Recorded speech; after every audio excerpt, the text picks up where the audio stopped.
Thanks again for joining us for the second day of the Liver Connect 2026.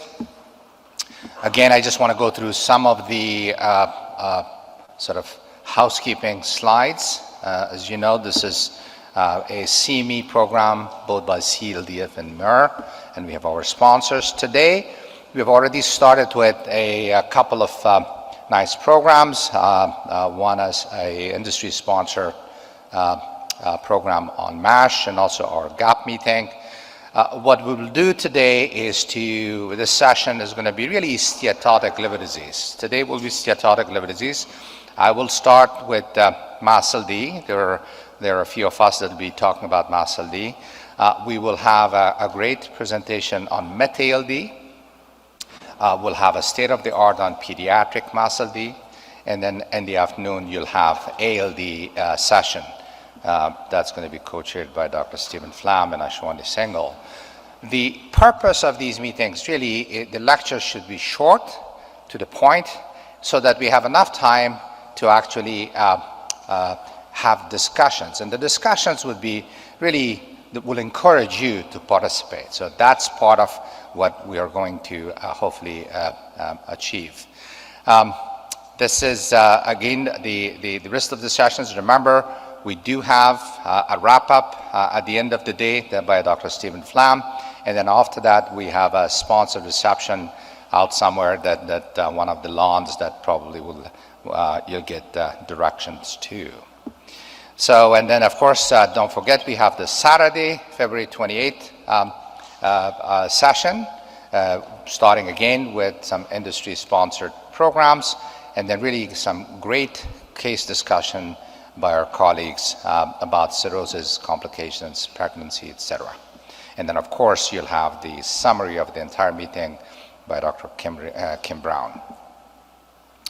The one thing, this is new, at the end of each plenary session, you will get an email that will sort of give you an opportunity to look at the summary of the meeting. You can use AI to interact, so you'll get that at some point. So if you have any questions, please ask the folks in the back about exactly how to interact. So let me start by giving you the first presentation. By the way, I was not supposed to give a talk. I was just moderating the session, and Rohit Lumba was supposed to give the talk, and unfortunately, he had an emergency and had to leave the country, so you're stuck with me. What I'm going to do is to talk to you about disease burden and low awareness about MASLD. And my goal is to give you something that's a little bit different. And I think it's also support what Louise is going to talk about in MASLD and what you will hear about ALD in the afternoon. So we'll go through this. These are my disclosures in the bottom of the slide. So you've seen this sort of at least cartoon in the past that we went from MASH to NAFLD, or from NASH to NAFLD, and then to MAFLD, especially from our colleagues in Australia. And then the consensus, the global consensus, decided that it'll be MASLD. And as you know, MASLD is sort of the spectrum that requires, or not MASLD, steatotic liver disease is a spectrum that includes MASLD, MetALD, and ALD. The first two requires a cardiometabolic risk. And of course, ALD does not require a cardiometabolic risk, and the division between these categories is based on how much alcohol you consume. So MASLD replaced NAFLD, and ALD replaced alcoholic hepatitis. We don't call it alcoholic hepatitis. It's alcohol-related liver disease or alcohol-associated liver disease, depending on which side of the pond you are.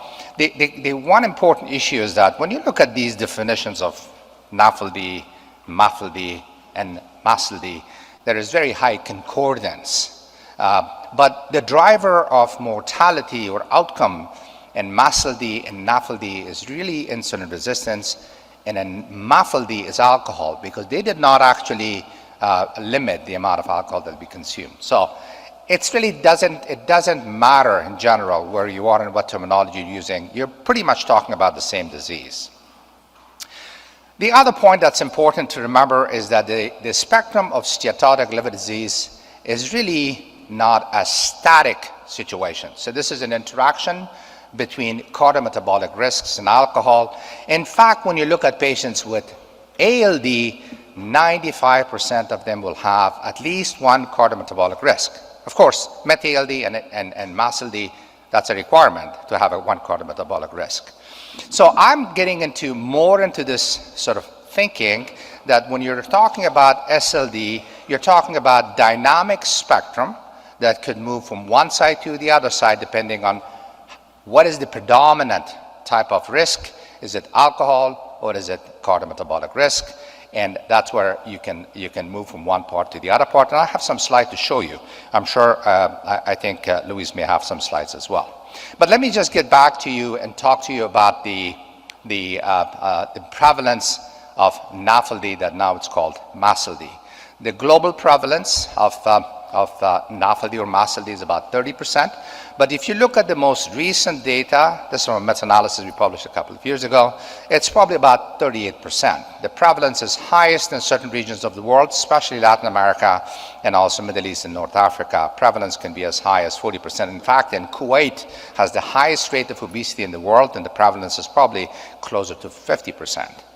Now, when you look at the progressive type of this disease, which is really used to be called NASH, now it's called MASH, that prevalence in the general population is estimated to be about 5 to 7%. Why is it estimated? Because you can't do liver biopsies on the general population. Remember, steatohepatitis is a histologic diagnosis, but you estimate that about 5 to 7%.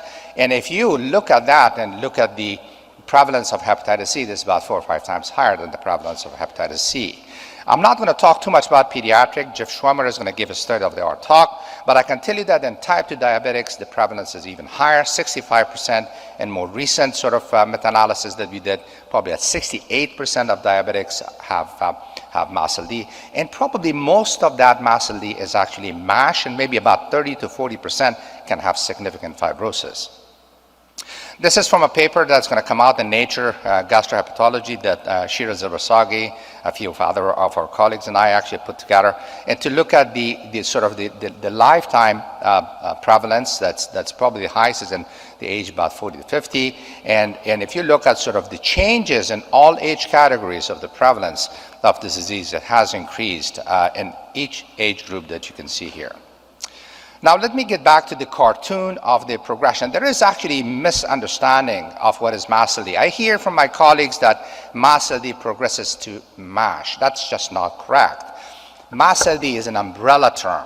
It includes basically MASH on the one part of the spectrum and MASLD without a D on the other part of the spectrum. We used to call that NAFL. That means having steatosis without any evidence of liver cell injury. And why is that important? Well, first of all, the most common cause of death in the group of MASLD is cardiovascular. But when you look at the subtype that progresses, the MASH subtype, it's really about 20% or so that could progress to cirrhosis and complications. And of course, the progression depends on stage. When you get more to the right, then the regression of this disease is going to be more difficult. That's why you're having difficulty in terms of clinical trials. And if you're in earlier stages, it's easier. So what's the clinical burden? This is data from both Younossi as well as the European data set. We combined both European and American transplant data sets. In both countries, actually, alcohol is the #1 indication for liver transplantation, both followed by MASLD as the second indication for liver transplantation. But if you look at HCC in the United States, MASH is the #1 indication for HCC transplants, and in Europe, it's actually still ALD. And when you look at the global burden of disease, we analyzed this recently, you can see that when you compare MASH to, say, hepatitis B, in every region of the world, especially in the regions that have very high prevalence, the annual percentage change and the liver-related deaths related to MASLD is increasing. Those are the red boxes in different regions of the world. So it's a disease that's common and it's getting worse. How about economic impact of this disease? This is from a model that we did for 9 countries, US, Germany, France, Italy, Spain, Brazil, Saudi Arabia, and Japan. And the bottom line is that the cost, the direct cost associated with this disease, this is a 20-year horizon for this disease, is really substantial. And when you look at the next 20 years, the costs are increasing, and you're talking about billions of dollars. When you add to this the indirect costs of work productivity, the numbers are even higher. So when you look at this, is the same paper, when you look at sort of clinical changes in clinical outcome, you'll see that fibrosis, advanced fibrosis, cirrhosis, liver cancer, liver mortality are all expected to increase related to disease, and certain part of the world is affected more than others. United States, at least in this analysis, Saudi Arabia and United Kingdom. There is no doubt in my mind that from a liver disease standpoint, this is the most important non-communicable disease, and WHO is increasingly recognizing that. It is also a part of the cardiometabolic sort of diseases. It's not a single disease. It comes with a package, and it's important to remember that as you're actually trying to manage these patients. This is a cartoon that I've created. So you can, some of the drivers of this disease is, of course, genetics. PNPLA3, you all know about this, and can actually be associated with higher progression. You have socioeconomic sort of issues. You have diet and other environmental effects. But when you look at the drivers of disease progression, it's really, type 2 diabetes, clinically in obesity, especially visceral obesity. And this is why these patients are actually targeted for case finding, what we call risk stratification. But also stage of fibrosis on the biopsy, stage 2 or higher, is associated with more advanced disease. The point that's really important is to remember the role of alcohol. Well, first of all, when you look at the role of alcohol, this is from a study that was published by Alexander Krog's team from Denmark.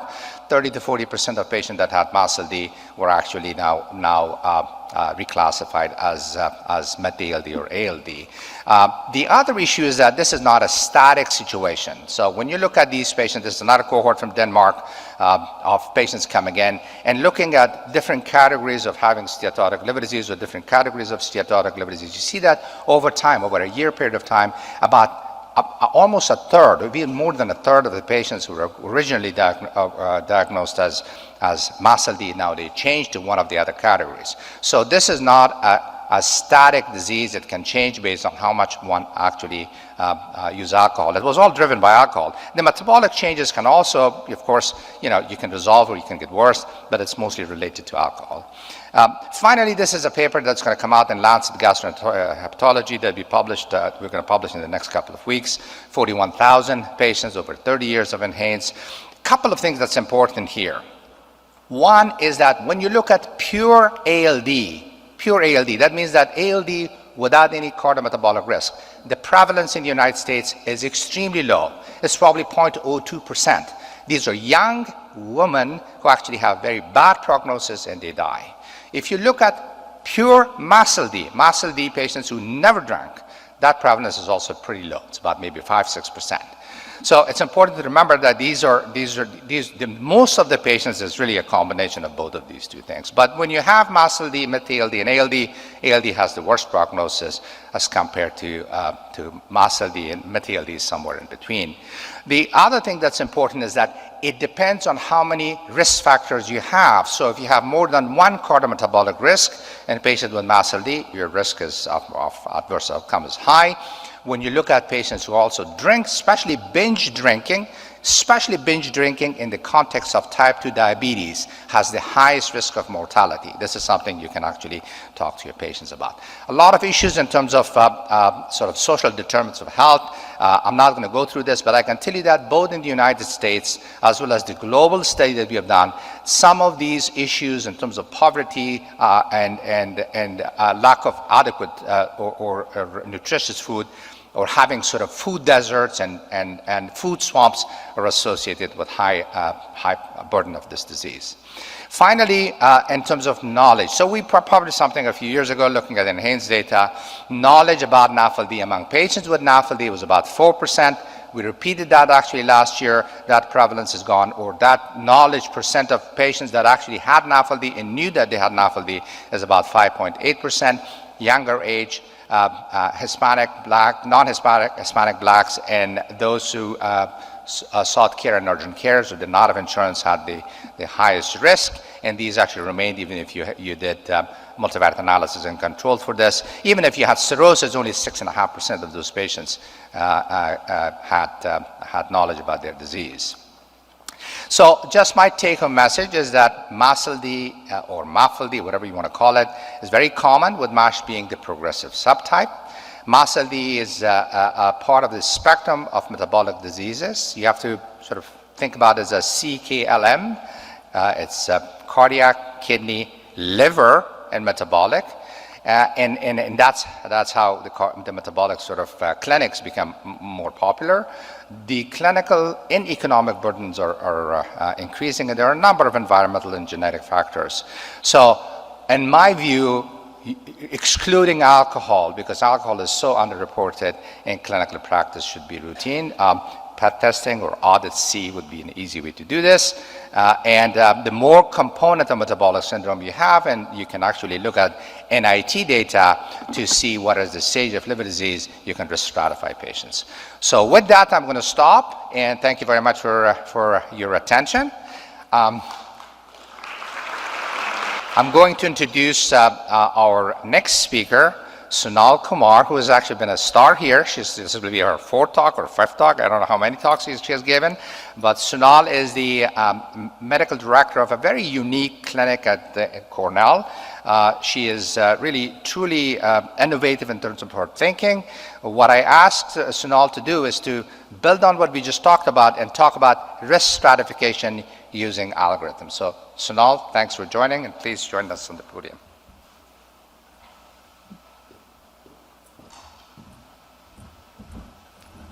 Thank you for that introduction, and thank you for the invitation to speak. So I'm going to move forward talking a little bit more about how we should be risk stratifying our patients and different tools that we have in our toolbox to really assess these patients using not liver biopsy, but non-invasive tests.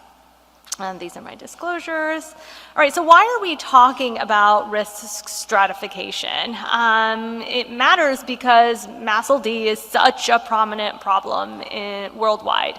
It affects 25 to 30% of the population, and as a gastroenterologist and hepatologist, we just cannot feasibly manage all of these patients. And instead, we should be really using fibrosis stage to decide what we want to do with patients, because we know that that is the dominant predictor of outcomes and mortality. And so instead of just having everybody seen in hepatology when they have steatosis or steatohepatitis or even with fibrosis, we really need to triage our patients and encourage our colleagues in other disciplines to also triage their patients. And that way we can really move them along that clinical care pathway. And when we talk about the clinical pathway for our patients with MASLD, we're really talking about, one, diagnosing the patient, then risk stratifying the patient, and then intervening according to that risk stratification. And so at every step of the process, you can use these algorithms, you can use different non-invasive tests to really help guide you. And then when we talk about intervention, the intervention changes based on what is the setting that the patient is in. You know, if this is primary screening for a patient, if the patient is sitting in, endocrinology or sitting in primary care, the big question is whether we should refer this patient to hepatology. So the risk stratification and the tools that we use for risk stratification should really be in accordance with that. But when you get to more fine-tuning and you get into the hands of a gastroenterologist or hepatologist, then we start thinking about more in-depth questions about what should we start treatment in our patients, how do we monitor our patients with response to treatment, and then even with patients with advanced disease, when should we really start hepatocellular carcinoma screening? Does a patient not have cirrhosis, and if so, are they compensated and decompensated? Do we need to be using, doing an endoscopy to screen for varices in these patients? And what algorithm you use, or what test you use, what non-invasive test really should be determined by what is that intervention or what is that decision you really need to make for these patients. And there are a ton of tools in our toolbox. There have been a lot of non-invasive tests that have been developed over the years.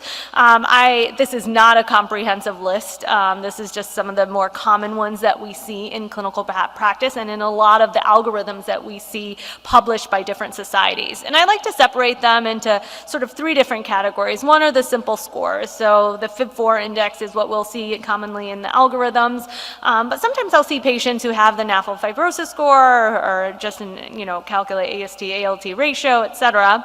Then we have the proprietary predictive scores. So this is like the ELF, FibroSure, liver, FAST. And then we have imaging-based modalities. So this is elastography-based technology. So you can use that. There's Velicure, there's FibroScan, there's MR elastography, there's liver multiscan. Different tools that are imaging-based. The great thing about imaging-based is sometimes they can be a little bit better than especially the simple scores, but access always becomes an issue. So at the end of the day, when, I'll go through all the algorithms, I'll talk about what tools we have and maybe what we should be using, but really what the take-home message should be is that use what you have available and make sure you risk stratify your patients.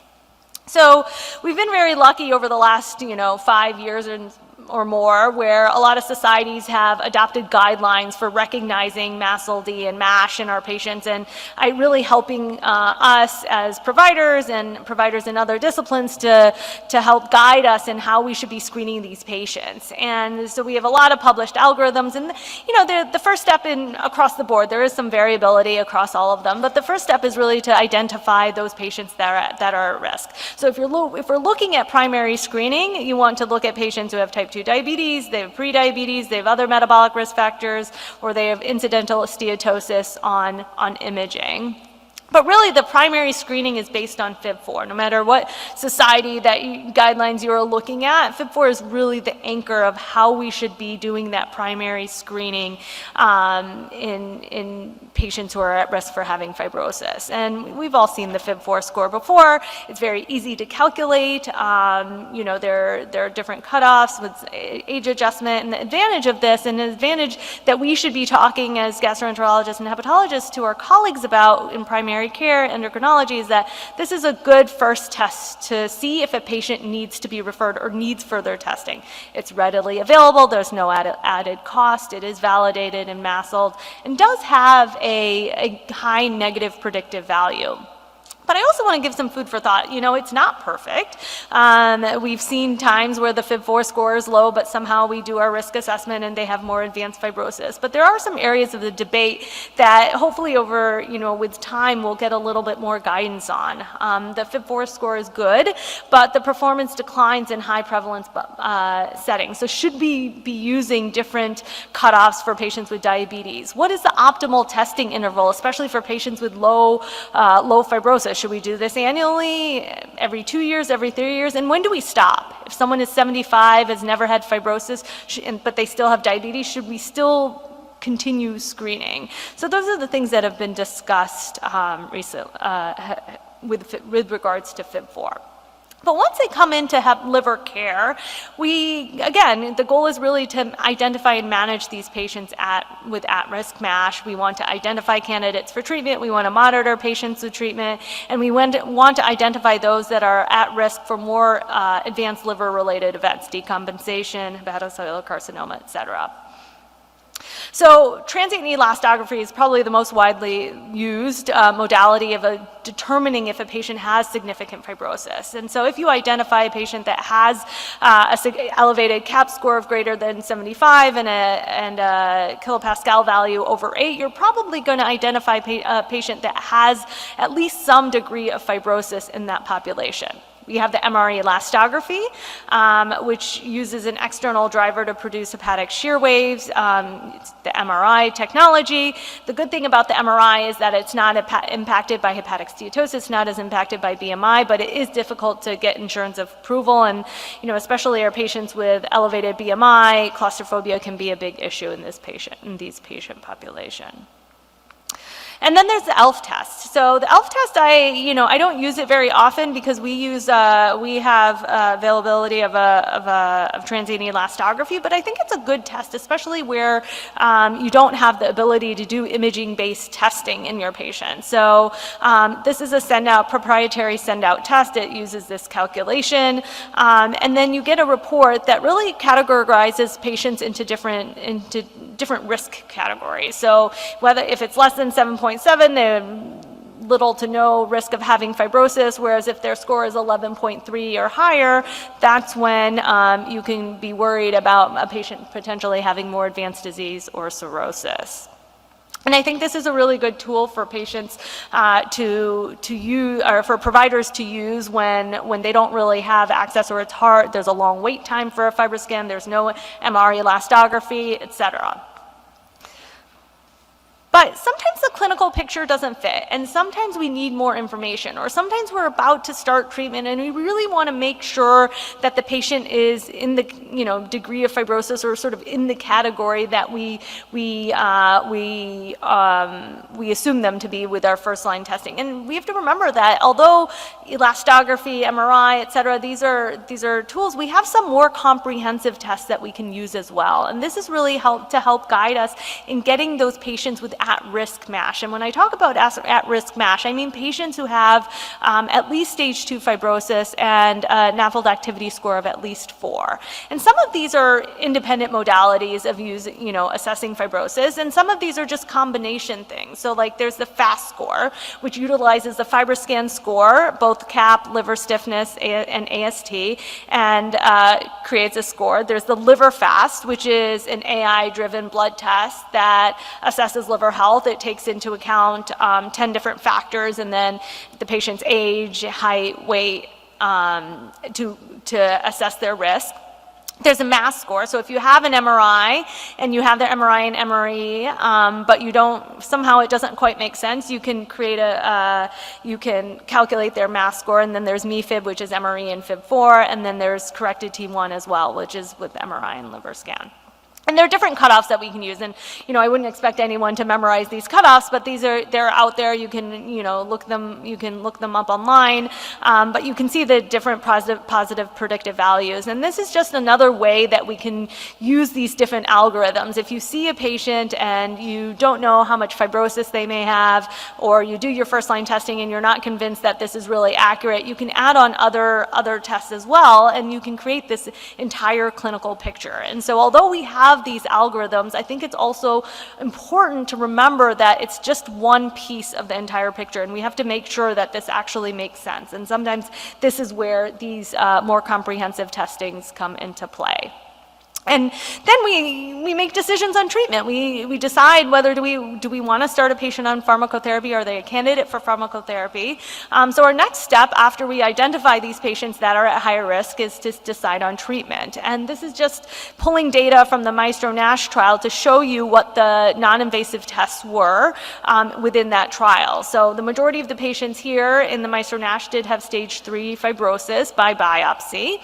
But if you look at the other assessments here, you can see their VCT, the median was 12, the CAP score was elevated, the FIB4 score was actually it was 1.3, so it was low, and the ELF score was 9.7.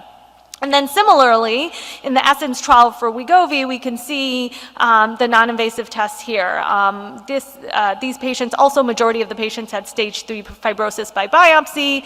And then if you look at kilopascals for transient elastography, it was 11, CAP was elevated, FIB4 was in the indeterminate range, and ELF was 9.9.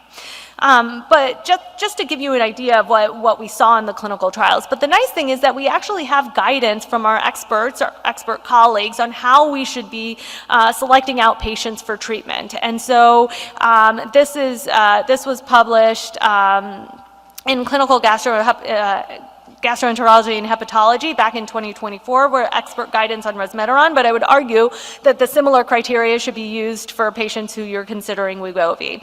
And you can look at you can read the different cutoffs, but the nice thing about this guidance is that it takes into account different modalities of assessing of fibrosis, transient elastography, FAST, MASLD, MeFib, et cetera. And the goal is to just make sure that we're selecting out the right patient population. But once we start a patient on treatment, we also have to assess how they're doing on treatment. And we do have, we had guidance on that as well. We know that if you have at least an absolute reduction of 5% by MRI PDFF or 30% relative reduction, that is associated with improvement in histology. And similarly, we with ELF, with liver stiffness, even looking at liver enzymes. We're not, using liver enzymes really to assess for fibrosis, but that is how we can assess for treatment response as well. So this is just another algorithm. So now we've identified a patient at risk. They've come into hepatology. We say they have at-risk fibrosis. We've started them on treatment. This is an algorithm of how we can monitor them on treatment using those same criteria that I showed in the last slide.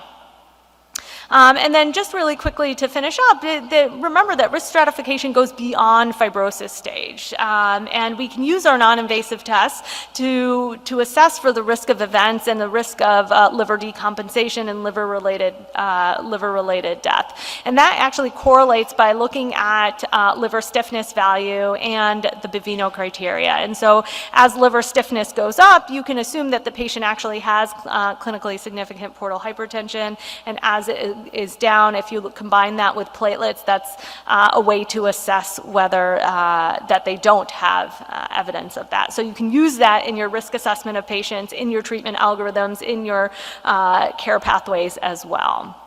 So in summary, risk stratification is essential in patients with MASLD.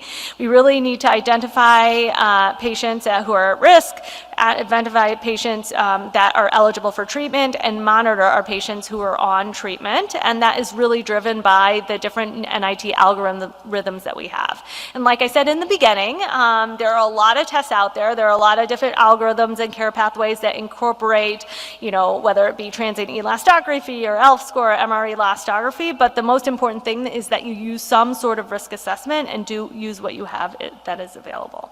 Thank you. So next we have Dr. Fernando Bril, who's an endocrinologist from University of Alabama in Birmingham. And Fernando is really one of those very unique endocrinologists who has been in the field of MASLD and MASH now for a long, long time, working initially with Ken Kuzi, and now really becoming a star in the field of endocrinology, has been involved in a lot of NITs and clinical trials. What we wanted to do is to just give you a little bit of perspective from endocrinology about how to manage the cardiometabolic risk, specifically type 2 diabetes and obesity, before we jump into treating MASH, which will be something that we will have Manal talk about. So Fernando, welcome and thanks for joining us.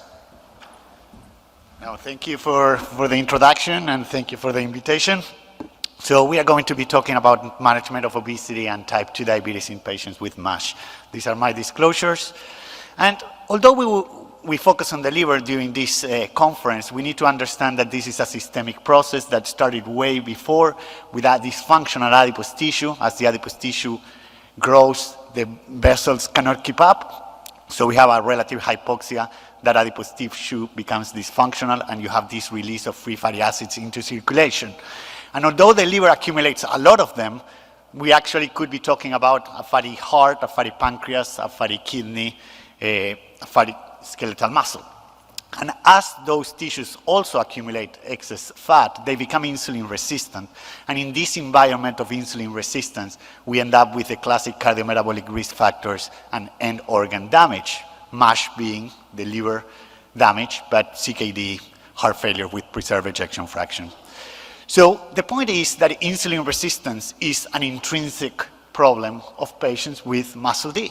And you can see here in this study with 204 patients that even if we look at PNPLA3 and we focus on the homozygous GG, they still have that delta of insulin resistance, both on the adipose tissue on the left and whole body insulin resistance, suggesting that insulin resistance is sine qua non even in those that are homozygous for PNPLA3.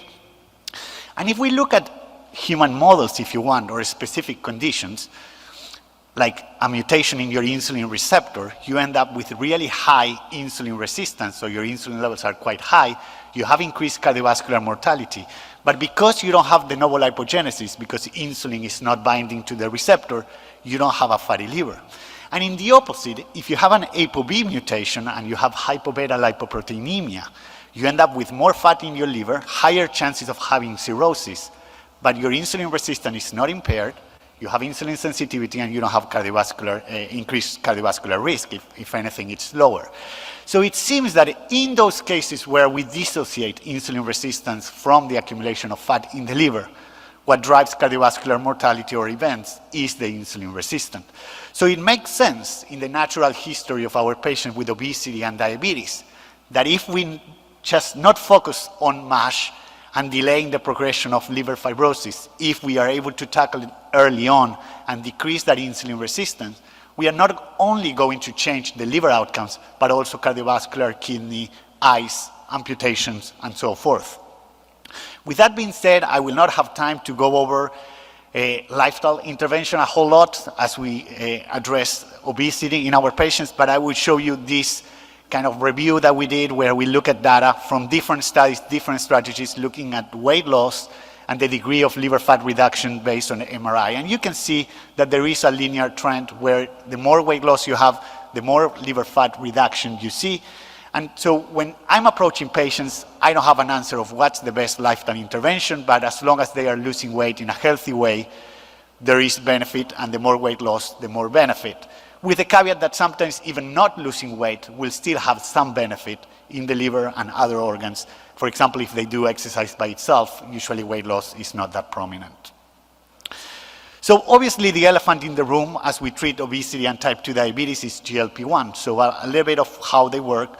They do decrease GI motility and delay gastric emptying, and they increase insulin secretion only when there's glucose present. So the risk of hypoglycemia is quite low because if there's no glucose, there's no increased insulin secretion. And they also decrease glucagon secretion. That's for GLP-1, and we will touch on that. And initially, with the first GLP-1 compounds, the weight loss was not that pronounced.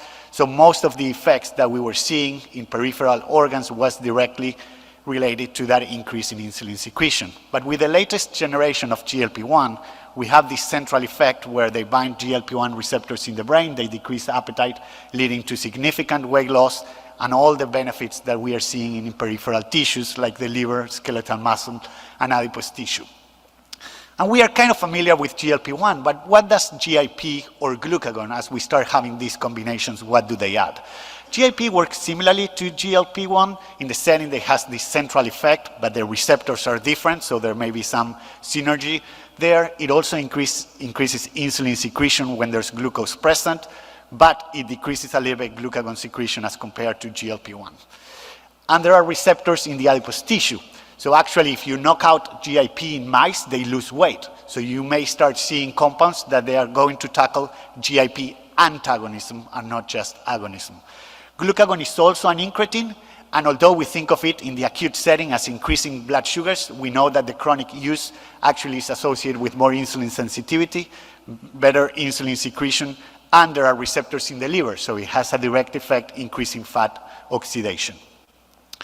A little bit of clinical pearls on GLP-1 as all specialties are now using them. So we have this concept, and that's how they were approved for MASH at least, that we need to get this dose of 1.7 or 2.4, and that's how the studies were designed. And it makes sense because if we look at averages, the higher the dose, the more weight loss. This is for semaglutide in patients without diabetes, and this is the data for semaglutide in patients with diabetes. In both cases, higher doses are associated with more weight loss. But if we look at the individual data, and these are the data for tirzepatide, same situation where higher doses is associated with more weight loss. But if we look at individual data, these are waterfall graphs where each column represents one patient.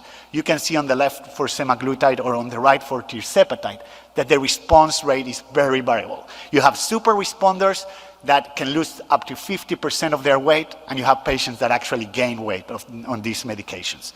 As we get better on these agonists, duals, triples, the rate of patients that will gain weight or not respond, it's probably going to be lower, but you can see that the rate of this response is very different. So at the end of the day, when we are treating our patients, we need to see how they are responding. Guidelines may tell you, yes, we need to up-titrate doses.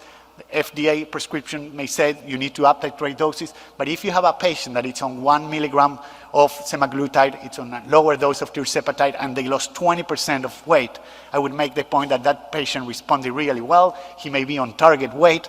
We may not need to keep going up on the dose. We are probably increasing the risk of side effects without a lot of benefit that we are getting because the patient is already on a normal weight. We have several patients that come to us and said, is this a forever treatment? So forever is a strong word, so I don't use that, but I do think of this as a chronic treatment, the same way we treat type 2 diabetes and hypertension. The good thing is that there's no withdrawal of stopping GLP-1s. So if patients are willing to try stopping because they reach their weight and they think they can manage, we can try that. So I tell them that statistically speaking, when we stop at GLP-1, you regain 50% of the weight within the first year. And that's average again. So regardless of where you were in the curve, once you stop it, you regain average 50% within the first year. But let's look at individual data.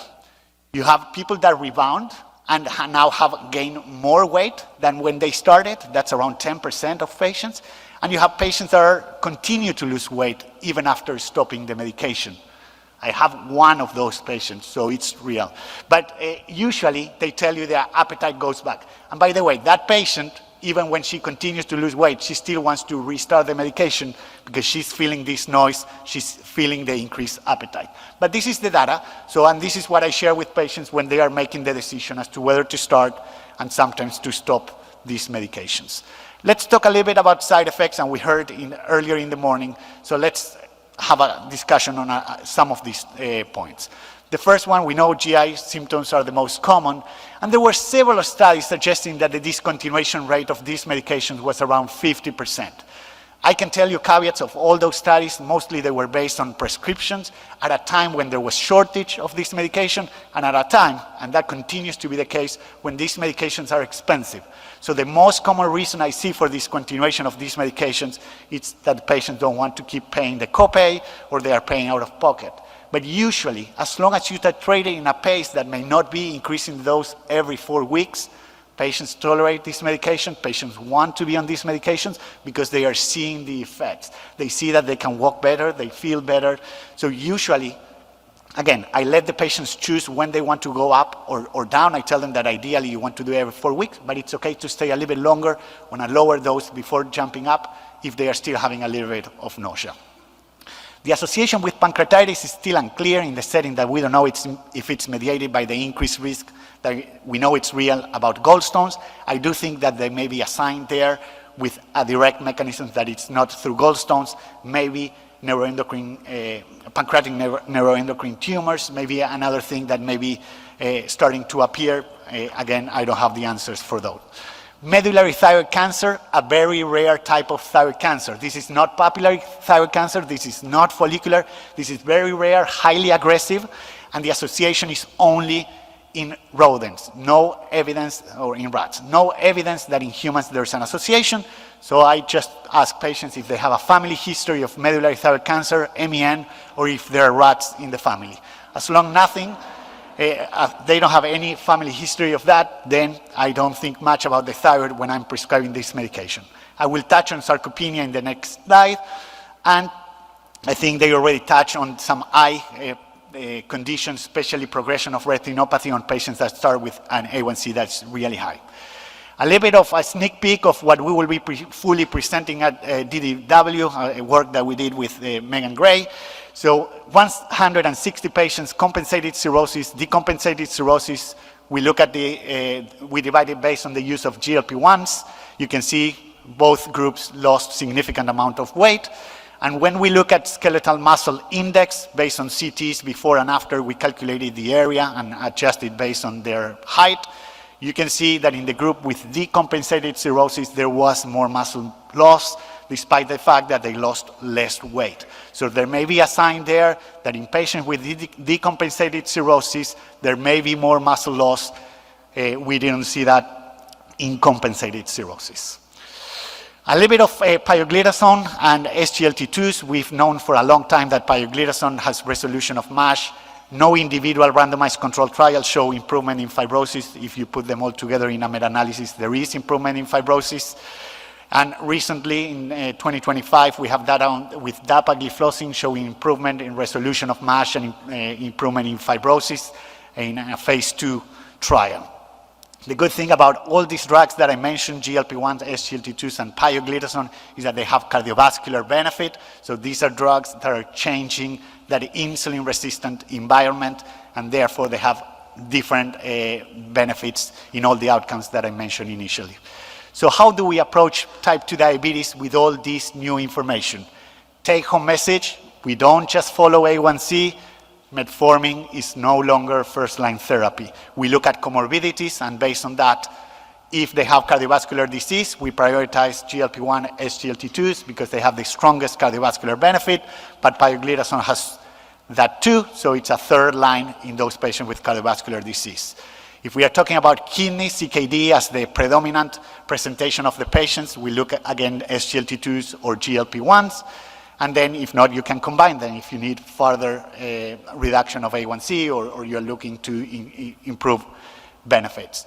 If heart failure is predominant in these patients, then SGLT2 has the strongest evidence. If this is a heart failure with preserved ejection fraction, then GLP-1 also have strong data, but not in reduced ejection fraction. We still have to learn whether that increase in a heart rate could be increasing the risk of hospitalizations in those with an ejection fraction less than 40%. If you don't have any of those comorbidities, then you can just do management based on cost, risk of hypoglycemia, which the medications I mentioned, pioglitazone, SGLT2s, and GLP-1, the risk of hypoglycemia is very, very low. The risk appears when patients are on sulfonylureas or insulin, but with those medications by themselves, the risk is very low. I do envision that in the future, we will add, ideally, the liver as a comorbidity, and then we will prioritize medications with histological benefit, GLP-1, especially if patients are overweight and obese, and then SGLT2s and pioglitazone. For the first time this year, the ADA actually did mention MASLD and MASH. They put it kind of under the whole figure, but saying that if you're looking for further reduction, focus on the liver, so that's a step in the right direction. To finish, in the last 40 seconds, how I envision the management of patients with type 2 diabetes is focusing on these metabolic drugs, SGLT2s, GLP-1, pioglitazone. We talked about all those benefits. Those also translate to the liver, and ideally, a combination of these medications, because that way we can prevent the water retention with pioglitazone, we can avoid the weight gain that happens with pioglitazone, and the same way we treat hypertension. We need combination therapy when we treat type 2 diabetes. And then we are going to be looking at what's the end organ damage that predominates in these patients. If it's the kidney, we will look at medications that are trying to delay that progression. And if it's liver fibrosis, then we are going to be looking at medications we can add that will try to delay the progression of liver disease, because metabolic conditions are very hard to treat with one medication, so we need combination therapy. And that's just repeating that fact. We will need combination therapy, and we need to focus on cardiometabolic risk factors and address them early on to change the natural history for these patients. Thank you. Our third speaker really does not need an introduction. She's been a friend of CLDF for many, many years. I've known Manal, I think, during her entire career in Mayo Clinic first, and then Duke, and back to the Mayo Clinic as chief of GI, and now she's a director of MASLD Clinical Research, professor of medicine. Manal is sort of very well versed in every aspect of MASLD, and including the medical management. So I asked her to just give us an update about what's going on and at least what we have and then what we will have in the future. So Manal, welcome. Thank you. Well, I'd like to thank the organizers and Dr. Zobair Younossi for that very generous introduction. Not quite chief of GI at Mayo Clinic, but thank you very much for that.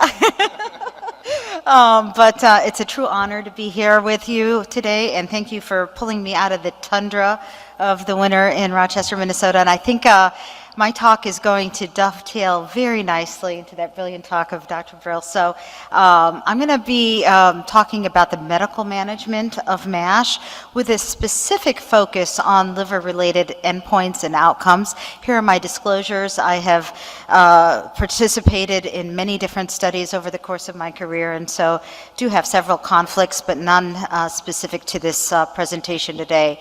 So in the next 20 minutes, we're going to talk about and do a deeper dive in the newly approved FDA treatment options for MASH with a specific focus on resmetirom and semaglutide. And then I'd like to review the therapies that are approved for complications of metabolic syndrome that have been shown to have a benefit for NASH, although are not FDA approved for this indication, that are in your toolbox for use. And as you can see here, they are therapies that Dr. Bril actually did bring out in his own talk on metabolic syndrome. So the first FDA approved therapy was resmetirom. And when this got approved on March 14th of 2024, it really set a very different precedent. It was almost a watershed moment in the therapeutic landscape of NASH, and not almost, it was a watershed moment. It was indicated and received a label that it was indicated for the treatment of patients with moderate to advanced fibrosis, F2, F3, no biopsy requirement. And this underscores the landscape that Dr. Kanwal identified with the use of NITs. Once daily dosing, simple dosing regimen based on weight, no contraindications, no black box warning, no monitoring requirements beyond standard of care. And here we had a new precedent that really created a huge emergence in the field.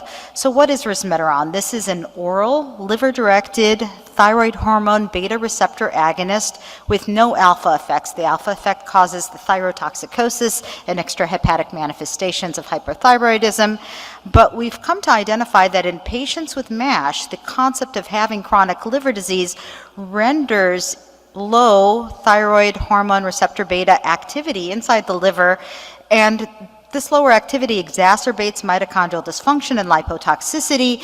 So thyroid hormone beta receptor agonists actually work on several different hepatic pathways to maintain liver health. They improve de novo lipogenesis and fatty acid oxidation, mitophagy and mitochondrial biogenesis, and cholesterol metabolism. And through all these effects have a direct anti-inflammatory, anti-fibrotic effect, and can correct, in fact, what we now understand is intrahepatic hypothyroidism.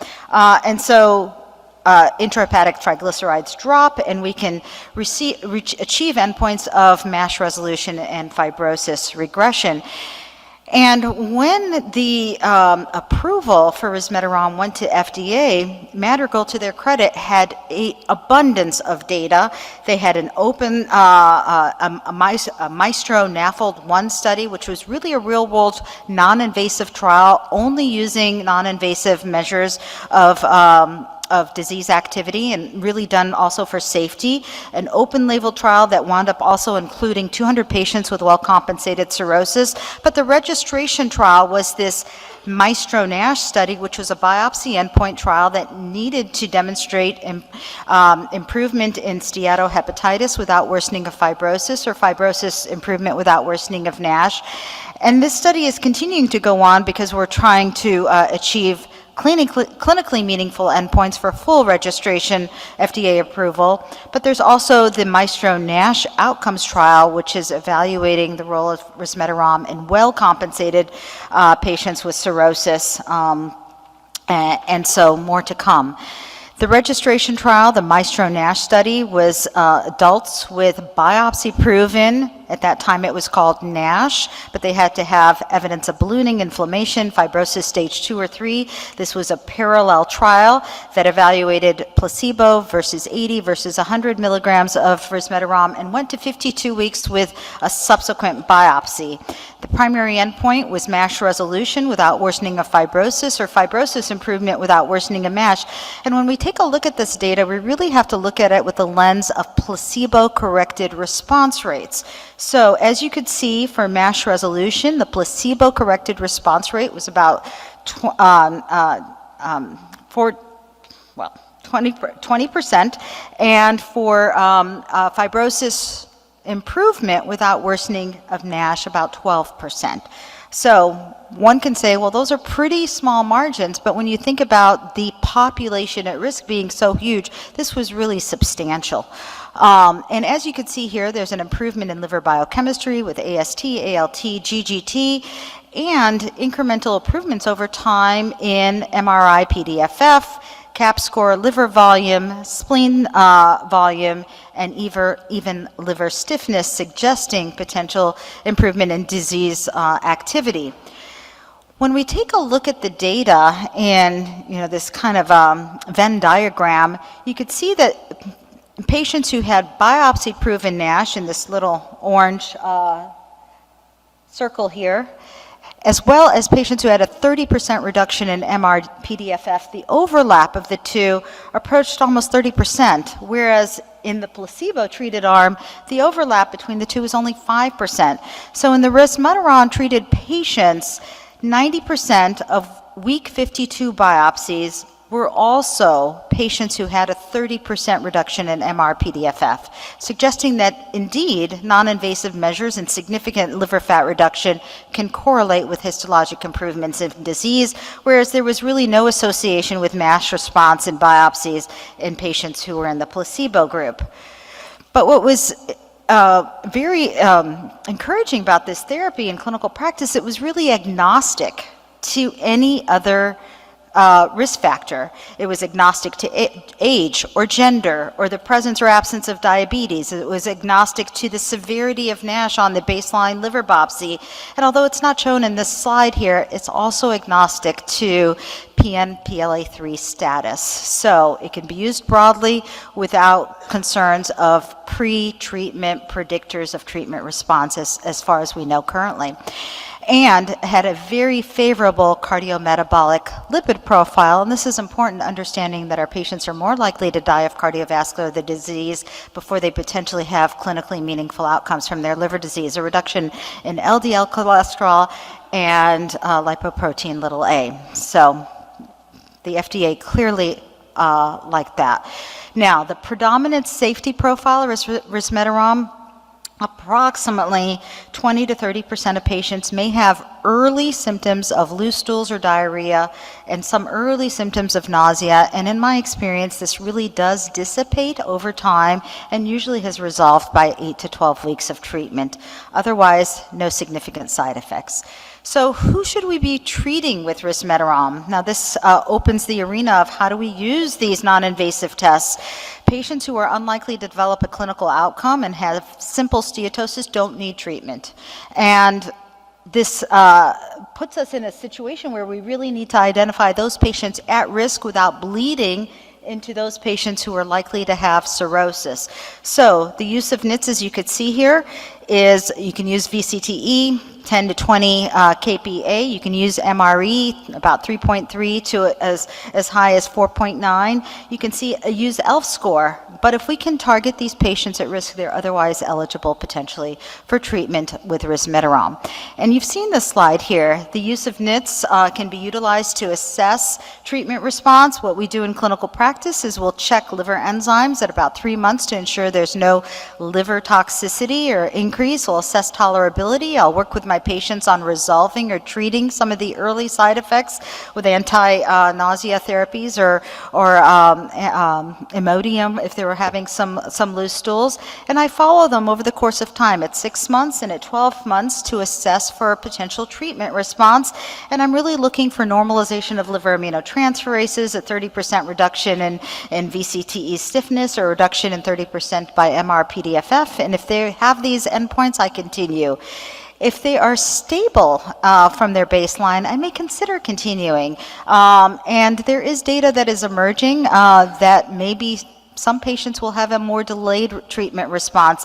And if there's clearly worsening in their NITs, I likely will stop therapy and rethink of alternative strategies.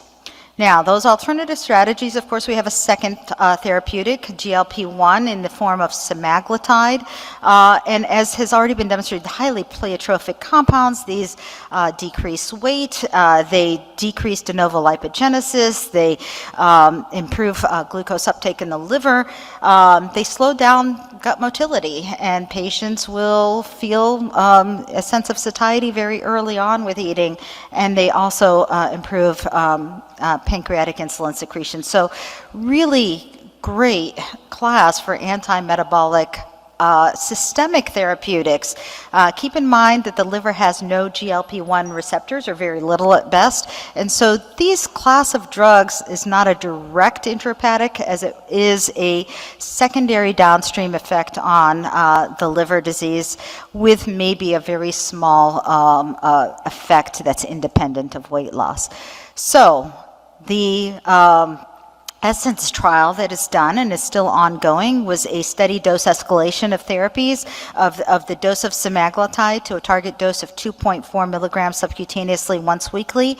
Part 1 was 800 milligram, 800 patients treated, and Part 2 is 1,200 patients treated. And we've seen the Part 2 study results. As you can see here, the patient demographics was comparable between semaglutide and placebo. These patients had to enter with biopsy-proven MASH with fibrosis stage 2 or 3. And it's been shown the average weight loss was about 10% in patients with biopsy-proven NASH. They felt better. And who wouldn't if they, you lose weight and sleep better and feel better about your overall health. And there was an associated reduction in AST, ALT, liver stiffness, ELF score, PRO-C3, and so there was non-invasive assessments. The placebo-corrected response rate for MASH resolution approached 30% here, and for fibrosis regression, about 14%. And when you take a look at both MASH resolution and fibrosis regression, placebo-corrected response rate was about 16%. So, again, the AASLD has published who do we treat and how do we follow these patients. And I would argue that maybe the target treatment, because now you have these therapies that are approved both for liver disease, but also have approvals for obesity and diabetes and even sleep apnea. We're targeting those patients who have at-risk NASH, those with fibrosis stage at least 2 or 3, if you're using it as a liver-directed pharmacotherapy. You can also use NITs to evaluate these patients. You may want to consider treatment that can be used in patients who have VCTEs up to 20 kilopascals or an MR elastography up to almost 5, as was, and this does mirror the resmetirom AASLD guidance for use of resmetirom. So no really different suggestion. And it is, again, not recommended in patients with well-established cirrhosis, specifically for the indication of their liver disease. We do worry about sarcopenia, and if patients become too hypoalbuminemic, the risk of ascites. So be cautious in use with patients with cirrhosis. And again, almost a mirror image of the assessment of safety in response to therapeutic on semaglutide, where you want to do an early assessment of safety and tolerability, address side effect profiles as they emerge, follow patients now, because the study is not 52 weeks, it is 72 weeks for a treatment endpoint at that timeline in accordance with the Essence trial. Continue semaglutide if patients are getting a good response. And I would argue, even if there was a suboptimal response, if patients are achieving weight loss, improved glycemia, lower lipids, you are getting a therapeutic benefit in patients who have cardiometabolic risk and worth continuing, and potentially, if based on tolerance, cost, or the lack of improvement, consider discontinuing semaglutide. So the safety has already been discussed by Dr. Bril. All I will say is the safety profile in patients with chronic liver disease looks exactly like the safety profile of patients without chronic liver disease who are being treated with obesity and diabetes. So no other concerns there. So what else is in our toolbox? Well, when we approach patients with MASLD and MASH, of course, we tackle each and every one of their risk factors, their weight, their exercise, their diet. We decrease alcohol, we decrease fructose, we increase maybe coffee, and we address each and every one of the metabolic risk factors. And people don't sometimes recognize how many tools they have in this space, and I'm going to share those with you here. One of the added tools, although it is not approved for the indication of MASH, is tirzepatide. The dual agonists are receiving a lot of attention, and there has been this synergy study that was recently published by Rohit Limba. And this again evaluated adults with obesity, with or without diabetes, who had biopsy-proven steatohepatitis with fibrosis. Again, a steady dose escalation to tolerance over approximately 16 to 24 weeks, and then a continuation at their randomized dose, with the primary endpoint being resolution of MASH with no worsening of fibrosis. And as you can see, there are several secondary efficacy endpoints, including fibrosis without worsening of MASH, 2-point improvement, or changes in their non-invasive tests.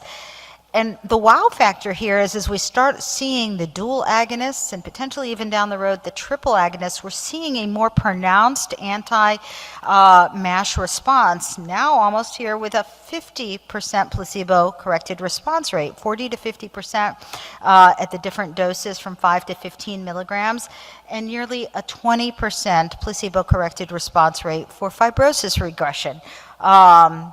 And as has already been shown, a slightly higher weight loss effect with tirzepatide than we're seeing with semaglutide, almost 15% here in the MASH studies, with improvement in ALT and AST, and also secondary improvements in the non-invasive measures, the MR-PDFF, the CT corrected fat scores, the VCTE, NIS4 as a blood-based biomarker for steatohepatitis, ELF, and even PRO-C3. We have also in our toolbox interesting data that's emerging with SGLT2 inhibitors. Now, this class of drugs is interesting. It causes a glycosuria, it improves blood pressure, it improves cardiac contractility, it affects potentially renal fibrosis. It is a good anti-metabolic therapy that many of our endocrinologists and cardiologists are resorting to. And at least in NASH trials, although many of them did not have biopsy-proven endpoints, it decreased weight, it decreased lipids, it decreased glycemia, it decreased ALT, abdominal fat, MRI-PDFF, liver stiffness. But there was one study that was published really just this past year, multi-center, double-blind, placebo-controlled trial, 6 centers in China, used daptofloxacin 10 milligrams versus placebo in a phase 2 trial with biopsy-proven endpoints. The primary outcome was improvement in NASH, and here you could see nearly a 20% placebo-corrected response rates, with the secondary endpoints being MASH resolution without worsening of fibrosis, again, statistically significant, and fibrosis improvement without worsening of NASH. So can SGLT2 be used in your armamentarium of NASH therapeutics, especially if there's an alternative indication for use? The answer is absolutely. We can't forget the use of vitamin E or pioglitazone, although I gotta say I haven't seen much use of pioglitazone in the era of GLP-1 therapies, but the pivotal study by the NASH CRN, the PIVENS trial, did demonstrate MASH resolution with both vitamin E in the form of alpha tocopherol as well as pioglitazone, but did not achieve the endpoint of fibrosis regression. And Dr. Bril, when he was at the University of Florida, did a comparable study in patients with diabetes, and again you can see that at least combination therapy of vitamin E with pioglitazone improved MASH, as did even vitamin E. So what about ACE inhibitors? This was a very interesting study because this was a target trial emulsion study that used real-world data. They wanted to evaluate whether ACE inhibitors or ARBs decreased liver fibrosis in humans. We know it does in animals. And they aim to evaluate this in patients with MASH using the TriNet X national database, huge database, and they did propensity matching. So this database contained over 16 million patients. They excluded anybody who had a major cardiovascular event, major liver-related event. They stratified patients by those that got ACE inhibitors or ARBs versus calcium channel blockers. They did propensity matching, and they came up with about 7,000 patients in both comparative arms. But what was really interesting here is that the endpoints of death were lower in those that had received the ACE inhibitor or ARB compared to the calcium channel blocker, and the major adverse liver-related outcomes were also lower, irrespective of risk factors, in those that had received the ACE inhibitors. But how much lower? There was a decrease of about 30% in liver-related outcomes in this propensity match study, a decrease in almost 20% in major cardiovascular endpoints, and mortality nearly 40%. So we should be using ACE inhibitors if there's an indication. Also consider the use of statins in your armamentarium. These are highly pleiotropic medications.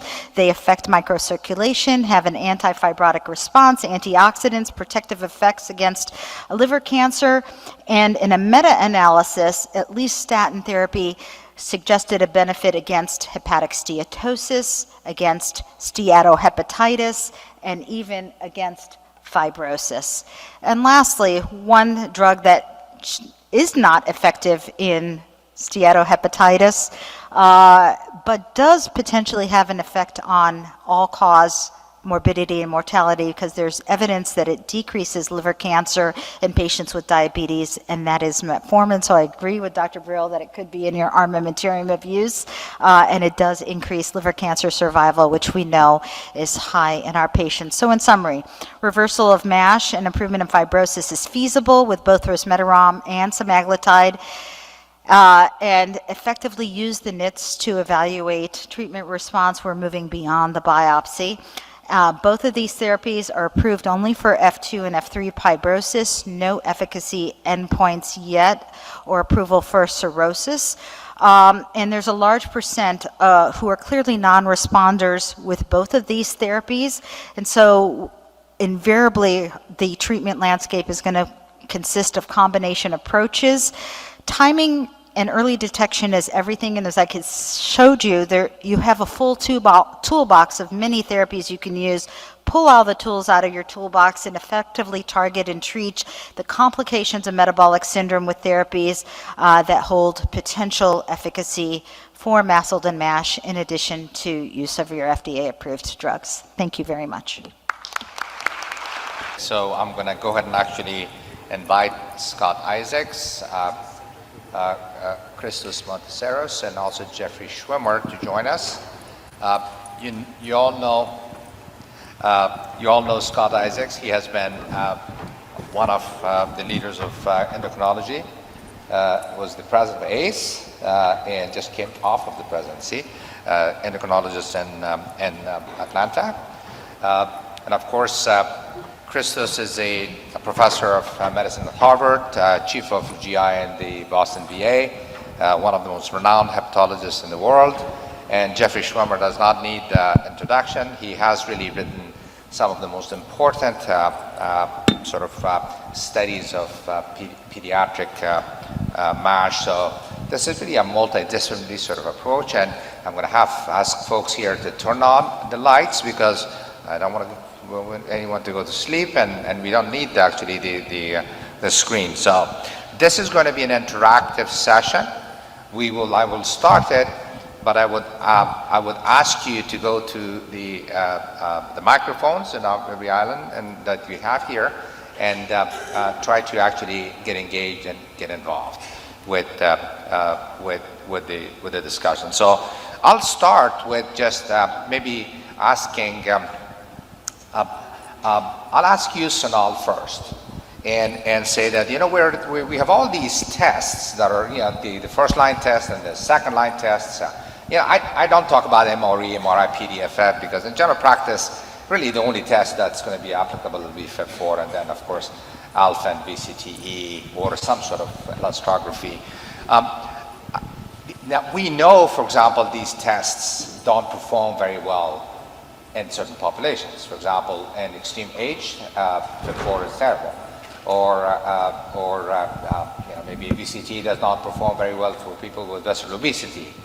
Do we have to come up with more of a personalized approach where we're actually looking not at the thresholds of 1.3 for FIB4 or a kilopascal of 8 or lesser VCTE, that we try to come up with more of a personalized sort of approach so that it's more of a spectrum score that, maybe through AI or some sort of other machine learning that can actually give a better, more accurate score for those patients that have F2 and F3, because that's what we are trying to find out.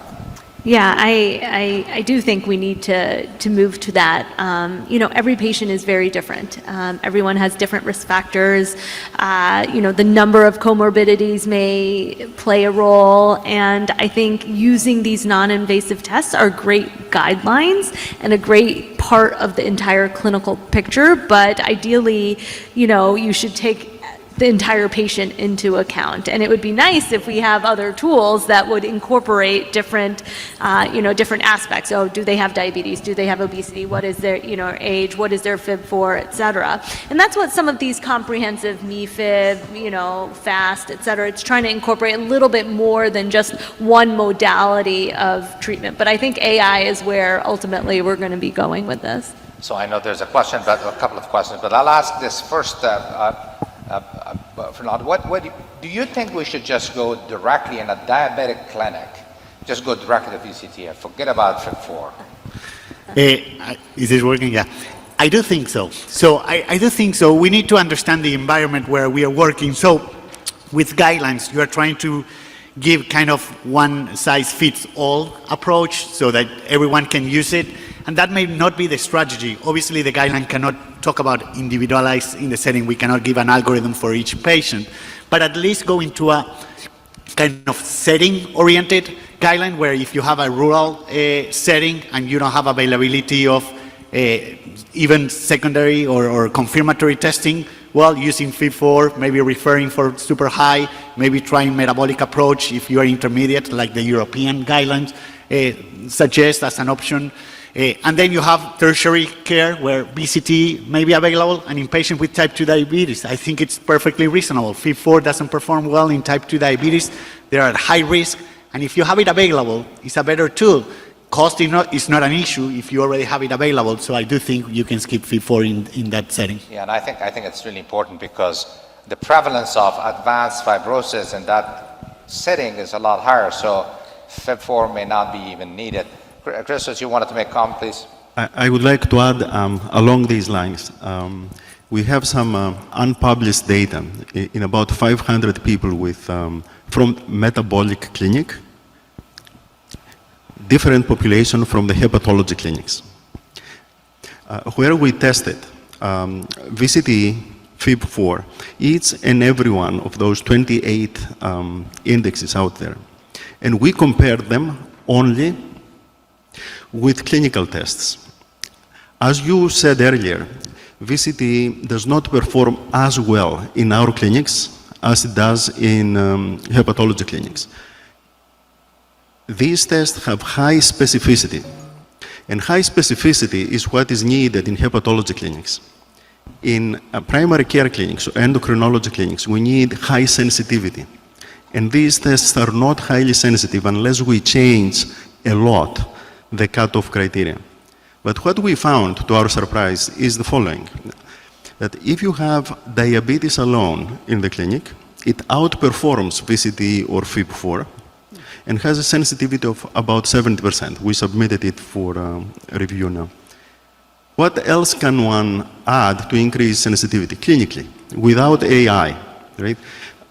Central obesity, waist to hip ratio, very simple to do in the clinic, increases by about 5%.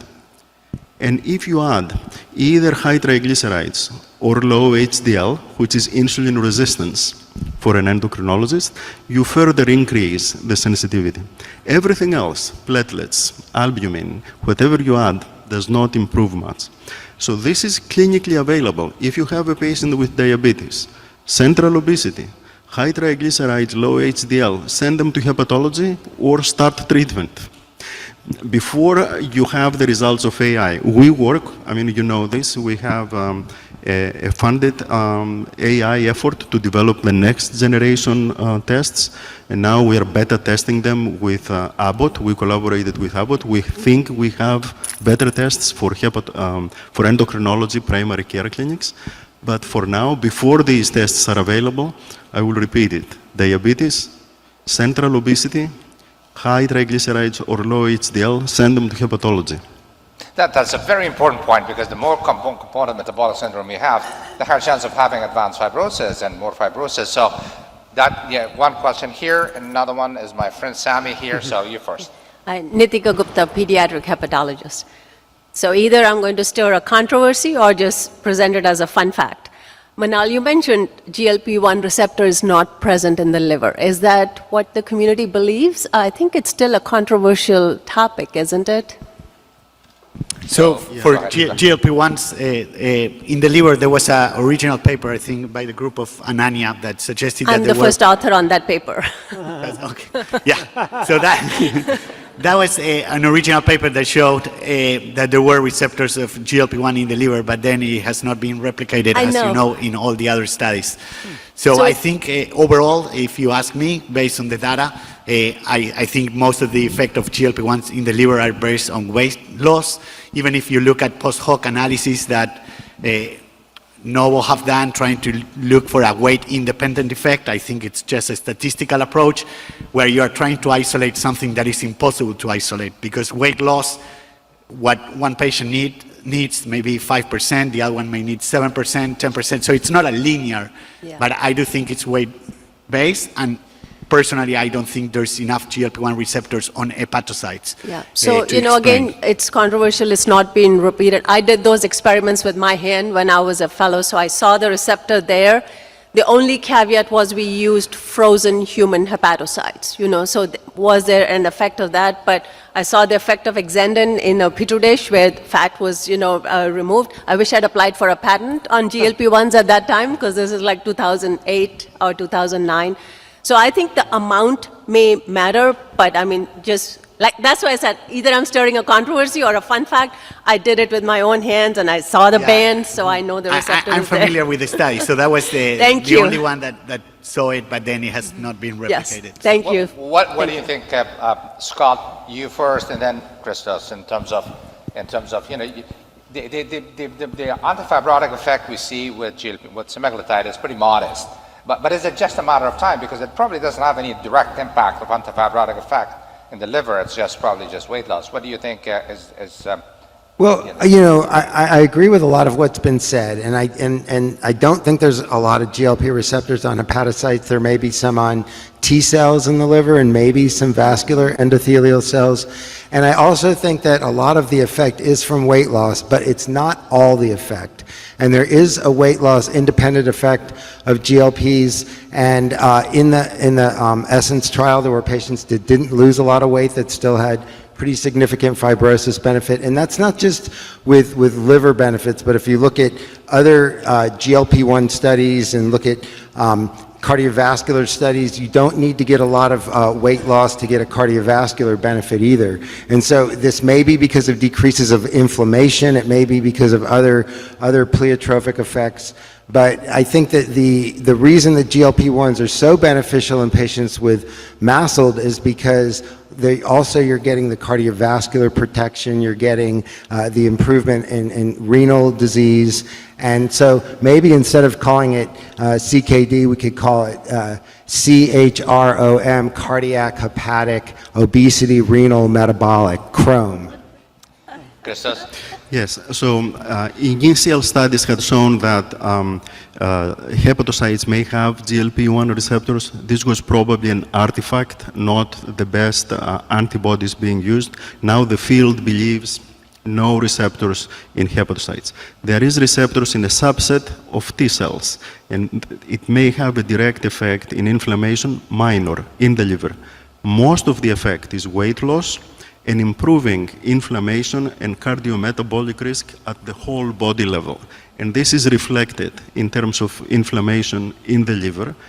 So in my mind, GLPs or dual incretins work on the left of the spectrum, preventing fueling the liver with coal, right, the fat, right?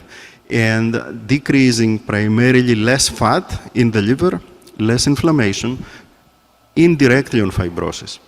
We need medications to improve directly insulin sensitivity. We need medications to increase burning fat in the mitochondria, like the thyroid receptors. And we need medications to target fibrosis and insulin resistance as FGF1, right?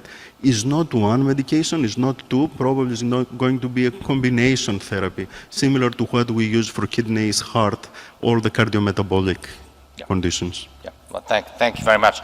Sami? Yeah, first of all, congratulations, a great session. I think all of us learned a lot. I have two questions. One is, should we be thinking about different thresholds for FIB-4? For instance, ethnicity impacts FIB-4 scores, comorbidities. We already have a different cutoff for age 60. I mean, should we be moving the pendulum to instead of 1.3 to 1.0 in select patients? And the second question is, when should we be thinking about combination therapy? When we talk to the community, it comes up a lot. When should we be using combination therapy, resmetirom plus, Zempic and what have you? So maybe I'll take the first question. Okay. We have a study called Global MASLD study with 19,000 patients with a liver biopsy and NITs. It was published in Hepatology in the past month. And we have a second paper in Clinical Gastroenterology that's coming out that look at subpopulation. When you look at the performance of FIB-4 across age, it goes like this. So it's a continuum. The issue, of course, is that how do you simplify this? If you go after multiple sort of different FIB-4s for different groups and subgroups, you will actually confuse the stakeholders that are most important for risk stratification. Our primary care colleagues who are who are actually sort of the forefront of all of this. So my hope is that we find something in the future that would be much more accurate, that you can have a simple approach. So it's about simplicity and it's about accessibility and accuracy for these tests. So right now it is what we have, and that 1.3 is the cutoff, but it has to be changed. Now, combination therapy. Manal, what do you think? I use combination therapy. I stagger initiation because of side effect management, but the typical scenario is, the obese patient with diabetes who has an F3 fibrosis, and their glycemic control is like an A1C of 9 or 10. My primary initiative and focus is to decrease their cardiometabolic risk factors. I got to get that A1C down, outside a danger zone. So I'll start semaglutide first. And once they get over the side effects and have up-titrated, I may add resmetirom to that because of its potential added anti-fibrotic effect, understanding that fibrosis may trail behind with semaglutide, a year and a half, potentially 2 or longer. So I definitely think there's going to be a role with combination therapy in certain cohorts of patients that can benefit based on their clinical phenotype, but it may want to be tailored. I may also start resmetirom at a modestly obese, overweight patient, and then based on their glycemia or their added benefits for weight loss, add semaglutide later.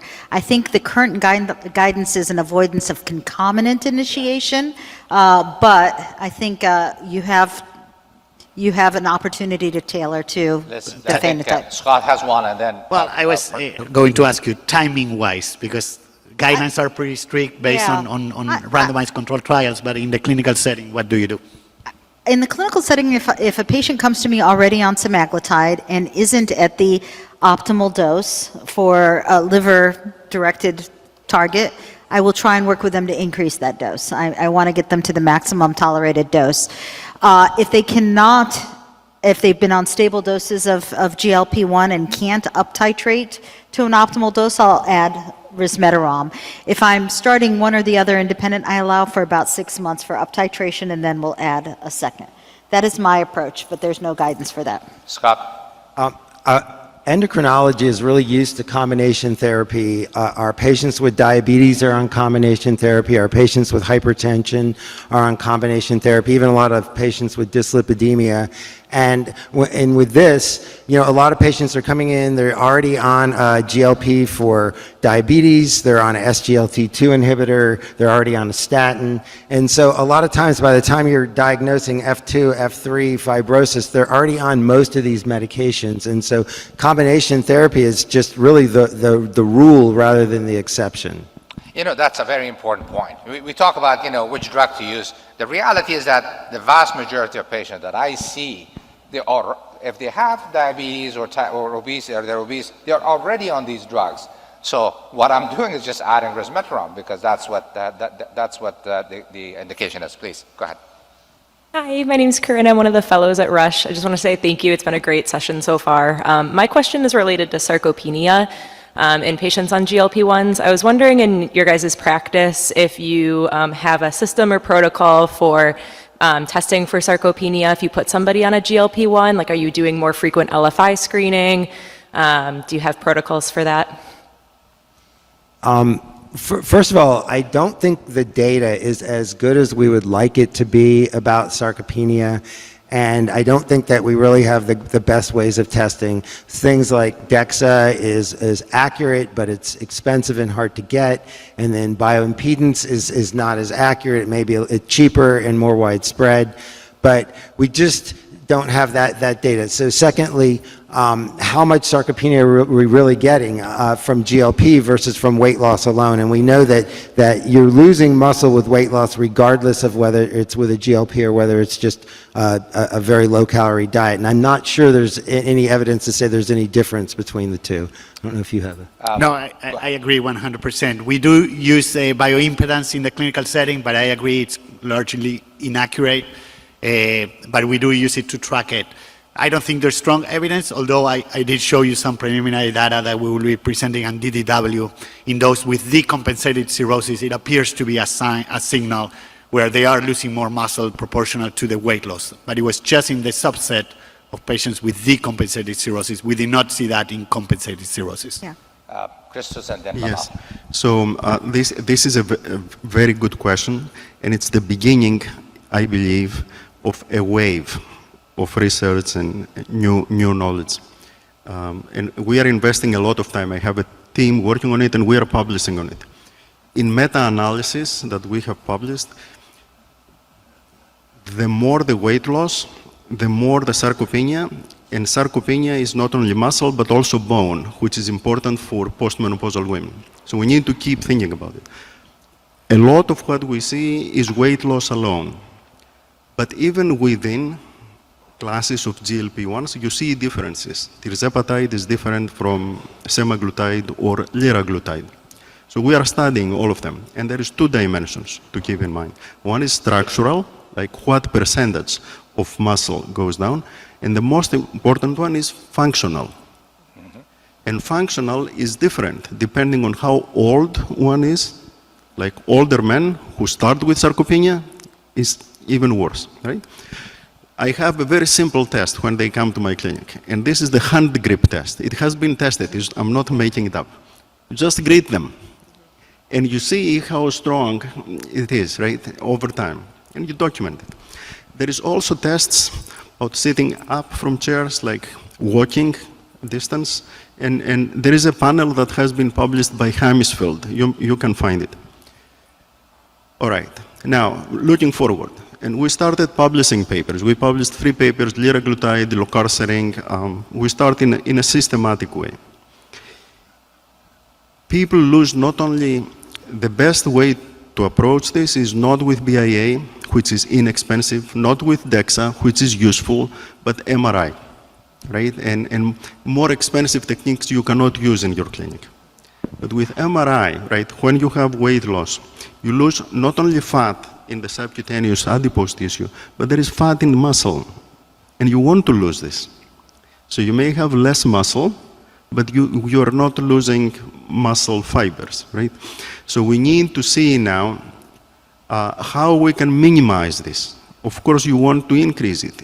Elderly men with sarcopenia who cannot walk, they have functional significance. There we go low and slow with incretins, and what industry is doing is leveraging our work 20 years ago with starvation studies, anorexia nervosa. We found that in the physiology of starvation, I don't have the time to go over it now, it's leptin that goes down, and there's another system, the activin, follistatin, myostatin. So what industry is doing, Lilly and Novo, they're adding to the incretins myostatin inhibitors or follistatin analogs to minimize muscle loss. So ideally in the future, you will have unimolecular multi-antagonists or agonists to maximize fat loss and minimize bone loss and muscle loss. But this is coming right down the road. Manal? Yeah, my perspective on this, I agree with all the comments that have been said. You will see sarcopenia and loss of muscle mass with just weight loss. If you put the hat of the hepatologist on, we become concerned about sarcopenia with progressive hepatic fibrosis, advanced hepatic fibrosis, and cirrhosis. It's not uncommon that we will see patients on GLP-1s for the indication of obesity and diabetes that in fact do have F3, F4 fibrosis. I don't necessarily measure this over time except the hand grip and how they get up in clinic from a sitting position. You could tell. I encourage high protein diet, 1 to 1.5 grams per kilogram per day of protein and a lower carbohydrate and resistance exercise and because I worry about frailty with advanced liver disease. That's the concern. I think that's such an important issue because in our, I'll go to Jeff, in our field, and probably in medicine in general, sarcopenia is one of the most independent predictors of mortality. So, and from just recent data from real world data from GLP-1s, up to 30% of actually weight loss is from muscle. So I do the same thing. It depends on where you are in terms of protein intake. If you're at the sort of weight loss site, it's probably 1 to 1.5 gram per kilogram of body weight. And then when you're on maintenance, you still have to do, about 0.8 kilogram per milligram per kilogram body weight that should be supplemented in addition to the exercise. Jeff, what do you think? And then we'll get to the other questions. So I think one thing that was mentioned that is an important part of this is indeed bone. And as we know, bone accretion, bone density really is happening teen years into the early adult years and not much longer than that. And it raises a lot of questions. We and others have shown that children with MASLD have lower bone mineral density than their peers. And so it's competing interest. Does improving that improve bone density, and or if we're doing it via GLP mechanism with weight loss and dietary intake restriction, does that potentially set people up for impairment of their bone density is something I think it's a critical question we should be thinking about and looking at. Absolutely. I think these are important issues. First, and then come back. Martin Merlin from Maine Health. Thank you very much. It's a great presentation. My question is, Dr. Gill, about the definition of decompensation in that data you presented. One could contend that somebody who has decompensation with ascites might be a very different patient than somebody who has decompensation from a variceal bleed. And so I just wonder about definitions, particularly when we are perhaps treating patients that are well compensated. It can get a little tricky. If they've maybe had a decompensating event in the past, do we now start withholding perhaps a very important treatment because of this concern? Yeah, we did not look specifically to the cause of decompensation, so they were all clumped together, so these are patients that we were following in clinic. So it's based on the assessment of the physician seeing at that time, and then what we did was looking at skeletal muscle from CTs before and after starting GLP-1s. So we can, the granularity of it, we could potentially look at different causes of decompensation, but we haven't done it. You know, I think the cause of decompensation is very important here. There are times where I've seen a patient whose reason for decompensation was alcohol use, right? And they come in, they had an episode of alcoholic hepatitis and ascites, and then they stop drinking and it resolves, but they have metabolic risk factors as well. If I can pinpoint that really the cause of their decompensation was alcohol binge, and they come to me, I will be honest with you, I'll consider a GLP-1 because not only does it cut their crave for food and improve their metabolic syndrome, it'll cut crave for alcohol too. And so I don't restrict therapy for needed underlying liver disease if I can understand if there was a self-limited reason for hepatic decompensation. If there isn't a self-limited reason, that patient has kind of crossed the line too much for liver-directed therapies, and I'm monitoring them for appropriate timing and referral for transplantation. I think this issue of underreporting of alcohol is extremely important. We looked at the enhanced data, I showed that slide, but I failed to mention to you that when you actually adjust, there is a way to adjust population-based data for underreporting of alcohol. If you adjust, the prevalence of MetALD, NALD will double when you adjust. So it goes from, say, 2% for ALD, which is in general population sort of rates, to 4%. So I think it's important to remember that in clinical practice and hepatology, when you have a patient with MASLD, I wouldn't rely on history taking anymore. I think you have to do audit and you have to do PET testing because underreporting is, and it's not intentional a lot of times. People don't realize that, 5 drinks that last weekend, that's considered to be a binge drinking if it was done within 2 hours. So people may not realize this. And then we'll go over here with you first. Did you want to make a comment? Anybody want to make a comment? Yeah, no, I agree with the PET, so that's what we are seeing as well. Before we go, I have a question for Jeff, and I'm sorry you have to wait. Jeff, tell us a little bit more about NITs and pediatrics. Maybe you'll cover it in your state of the art, but do you want to just give us like a brief perspective about what are you expecting? Because these tests don't perform very well. None of them have been really standardized in pediatric population. That's a great setup for my talk this afternoon, indeed, because a good chunk of it will be covering that. The takeaway is that the NITs do not perform as well, for the most part, in children and teenagers, and probably, although we don't know this as well, even young adults. And so please be here this afternoon, and I look forward to showing those data to you. Great. Thank you, Jeff. You first, and then Pierre, you too. Go ahead. Good afternoon, everyone. We're still in the morning, aren't we? Thank you for such an amazing session. My name's Zobair Younossi. I'm a transplant hepatologist from Cleveland Clinic. I'm going to jump back on to the sarcopenia and cirrhosis train for just a second. I think it's a very different conversation when we're talking about at-risk MASH patients, assessing sarcopenia versus where you have patients with cirrhosis. So I kind of have a twofold question. Number one, I'm very curious to see your results at DDW. But typically, even though we haven't seen histological benefit in terms of using incretins in MASH cirrhosis patients, I think we have enough longitudinal data and meta-analysis that have shown benefit in terms of reduction in MALOs and MACE, right? With that being said, when you have a patient with compensated MASH cirrhosis who's developed clinically significant portal hypertension, you have them on an incretin for, say, diabetes management. They now come back to you in clinic exhibiting hepatic encephalopathy, and you look at them and you can visibly see that they've developed almost a sarcopenic obesity kind of phenomena. What is your reasoning, or at that point thought process, in terms of, okay, do we discontinue the GLP now because this was likely GLP-induced muscle loss, which has now led to decompensation? And then my second question is, you talked about DEXA bioimpedance, and I understand your study is looking at CT, I'm assuming L3 SMI measurements to assess sarcopenia, right? It's very difficult to track that longitudinally in clinic.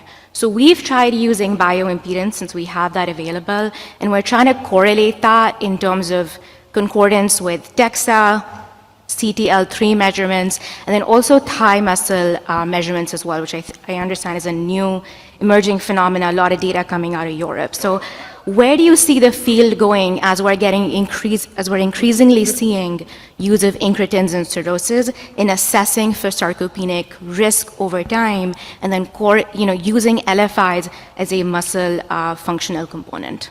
That's a very important question. So the issue of cirrhosis, first of all, I think sarcopenia, how to treat it, because that's a different type of sarcopenia. And if you're going to give them protein, which kind of protein? What's the quality? What's the timing?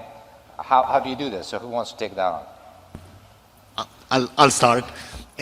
Probably we all have different approaches and opinions. So I'll try to answer all the things you said. I would say the use of bioimpedance as we follow patients in clinic, if you ask me what's the role, I would say it's largely to engage the patients, to show them the percentages, to hopefully see that they are improving, but it's largely inaccurate. So for research perspective, using bioimpedance as a marker of sarcopenia, it's probably not super accurate. So DEXA is way better. We use area of lumbar muscles at the height of L2, and we adjust it based on height. How you approach patients with cirrhosis that you think have lost weight on GLP-1s, but now they are at risk of sarcopenia? Well, first you have to try to assess what happened. So I would say in clinical practice, sometimes you do have patients that you start GLP-1s and they tell you, if you ask them, I'm not eating, I have to set an alarm to remember to eat. Well, you are overdoing it with your GLP-1. So I understand this, yes, we need to increase doses, but at the end there's very high variability. So it's basically just making sure that the protein intake is correct.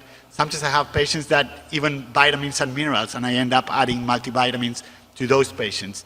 It's hard. You have to weigh in diabetes versus obesity versus sarcopenia, so but it will be an individualized care. Would development of hepatic encephalopathy then make you discontinue the drug is I guess my next question. Sorry, what? Is onset of hepatic encephalopathy then an indication for you to discontinue the medication? As an endocrinologist, I mean, I'm going to tell you I will. Yeah, there is actually a paper that we're finalizing. It's going to be published in Nature Gastroenterology in the next month or so. That will actually give a little bit more sort of ideas about which type of protein you should use in someone with cirrhosis, because obviously you can induce hepatic encephalopathy in some patients, not everyone, if they actually take animal sort of protein. And it's not only that, it's the timing of actually giving the protein. So it requires a little bit more of an art than actually science. Maybe Scott and then Manal, and then our last question will be from Pierre. Go ahead. And then, of course... I think the other thing that's very helpful is the bedtime snack. And what we've seen a lot of times with patients, if they happen to have cirrhosis and also be on a GLP for diabetes, that they get hypoglycemic at night. And if they're wearing the CGM, you see it really consistently. And if you give them the snack, they don't have the hypoglycemia, they don't break down and lose muscle in the night when they've run out of glycogen. And so that's also a way to prevent sarcopenia. But I also want to comment that sarcopenia is the loss of muscle and the loss of muscle function. And that a lot of these patients don't actually have sarcopenia, they just have excessive muscle loss. Yeah, Manal, and then... You know, Dr. Bril showed you the various effects with GLP-1, and sometimes I have seen these very super responder weight loss patients who lose an excessive amount of weight, decompensate. I check a pre-albumin, I check their minerals and vitamins, I replace all of that, and I get them off the GLP-1 because of potential decompensation due to nutritional reasons. And I tend to favor vegetable-based protein as opposed to whey-based protein. I'll talk to them about their protein shakes and unflavored protein powder that they can add to foods, and the evening protein snack. Christos? Okay, I agree with everything. If I can add 3 points. For diagnosis, I don't trust BIA. There is different methods out there, a lot of variability, even within subject variability. DEXA, we use it as Fernando said earlier, I trust more circumferences, simple tape measurements of muscle over time, and function. Protein, yes, we all use protein. The problem with protein is large studies. As we grow older, and that's where we need it the most, we respond Let's do it. Less and less. We don't have the response. Number two, exercise. At least every other day, resistance exercise. Still, we need to address that this is unmet clinical need. This is what we were talking about obesity a few years ago. Decrease calories, protein, exercise. We need medications. And this is what industry needs to focus on. These are targets for pharmaceutical developments. We do what we can do today, but we need more medications. Thank you. That's my point. Pierre, you have the last question.